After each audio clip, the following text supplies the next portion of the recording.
En 2024, les entreprises du CAC 40 ont distribué 98,2 milliards d'euros à leurs actionnaires. C'est un record, mais ça n'est pas un problème.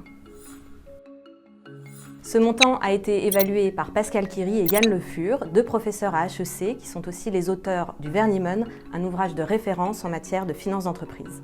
Ces presque 100 milliards d'euros recouvrent à la fois les dividendes et les rachats d'actions qui sont deux façons différentes de retourner de l'argent aux actionnaires. Dans le top 5 des entreprises du CAC 40 qui ont distribué le plus à leurs actionnaires en 2024, on trouve d'abord Total Energy, suivi de LVMH, Stellantis, BNP Paribas et AXA. On diabolise souvent les dividendes en disant que c'est le symbole d'un capitalisme outrancier destiné uniquement à enrichir les actionnaires au détriment des salariés.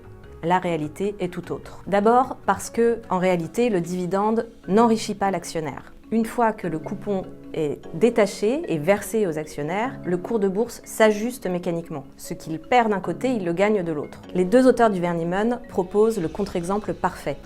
Ils parlent de 3 milliardaires qui ont fait leur fortune avec des entreprises qui n'ont jamais versé de dividendes. C'est le cas d'Elon Musk avec Tesla, c'est le cas de Jeff Bezos avec Amazon, mais aussi de Warren Buffett avec Berkshire Hathaway. Surtout, verser des dividendes, cela relève en fait d'une saine gestion des liquidités d'une entreprise. En s'endettant ou avec leurs capitaux, les entreprises font les investissements qui leur paraissent pertinents.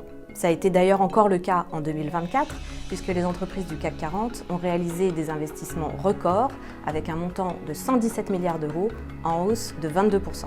Les dividendes sont versés à des actionnaires, qu'ils soient particuliers ou institutionnels, qui vont avoir un rôle de réallocation. Ces capitaux propres vont passer de groupes rentables, qui n'en ont pas besoin, au financement de sociétés en croissance, innovantes, qui elles ont des besoins de financement. Voilà pourquoi le versement de dividendes, contrairement à ce que certains pensent, est une pratique vertueuse.